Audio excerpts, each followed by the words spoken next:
Dear friends, next week the Bishops of Australia meet together with the Holy Father, Pope Francis, as they begin their ad limina pilgrimage in Rome. However, during this week the bishops have gathered together on retreat prior to the ad limina beginning. It's been my privilege and a great blessing to be able to join them. We've come to a centre at Aricia on the shores of Lake Albano, just southwest of Rome. It's a retreat and conference centre conducted by the Pauline Fathers, and it's where Pope Francis and the curial officials in fact come each year to make their own Lenten retreat. Situated high above the volcanic lake, surrounded by forest, we look directly over to Castel Gandolfo, which used to be the papal summer residence.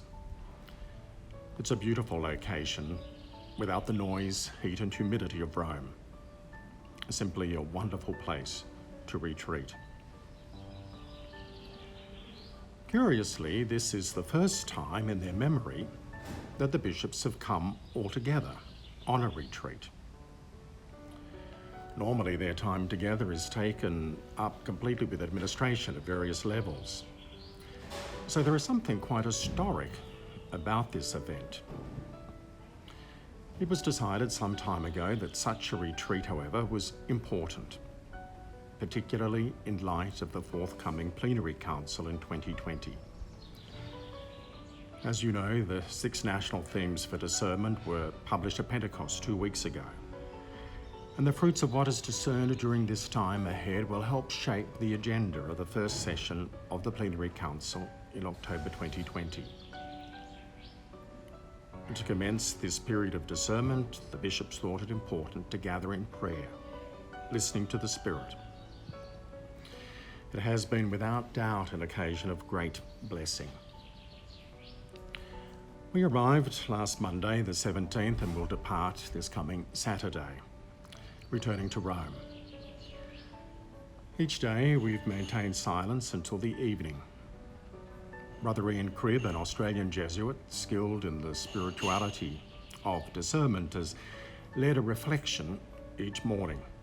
And then at the end of each afternoon, we've gathered in 3 smaller groups to share with one another the fruits of our day's personal reflections, before celebrating Mass and then enjoying one another's company over dinner. Brother Ian has quite wonderfully helped us to reflect on the way in which Jesus encounters others in the Gospels, how he responds to the needs of the people as they present, how he goes further to address the deeper need they have, and how he goes even further to open up a new vision for them. This framework, I think, will be most important in the months ahead as we discern the themes of the Plenary Council. To listen each afternoon to how each of us have entered into Brother Ian's reflections and extended them through our meditation on the various passages of Scripture he's offered us and with our own insights has been one of the most graced features of the retreat. I know that the bishops have greatly valued this time and experience, as I have too. These days have graced me personally with a deeper understanding of the nature of future and faith from our Christian perspective. The key to a Christian future is faith, not fear. The future belongs to the Lord. If we thought it was our own doing, then how anxious and demanding would we become? But there's something even more remarkable about the future, understood from a Christian perspective. The future is most often shaped for us by the Lord through our encounter with what at first seems negative.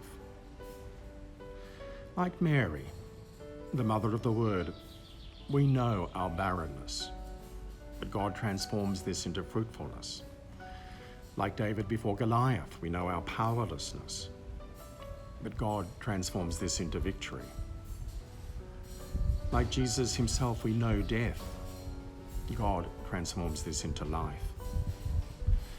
Throughout the Gospels, we see this as the pattern for renewal and transformation. The host of the wedding at Cana is embarrassed, but Jesus changes this into delight. The apostles are anxious as to how to feed the crowd, but Jesus takes the little they have and changes this into food aplenty. The disciples are disillusioned after working hard all night long, but Jesus brings forth a catch of fish they could not have imagined. And so faith, as an active surrender to the Lord of the future, yields abundance in what is first diminishment. I've been reading a book this week entitled Leaning into the Future by Paul Gutterson. He writes, Christian hope is not contingent on historical optimism. While it will always seek to orient the world towards its coming homeland, it does not lose hope in hopeless situations, whether this be at a deathbed or among the most destitute who possess no power to change their circumstances. Indeed, while an understanding of history grounded in Easter will seek anticipation of the coming kingdom anywhere, it will especially seek the most hopeless situations, because it is precisely in those circumstances that it expects interruptions or conversions of the kingdom in history. For me, there is something incredibly important in this, especially for us as a church in Australia at this time. This week, I've held us all before the Lord.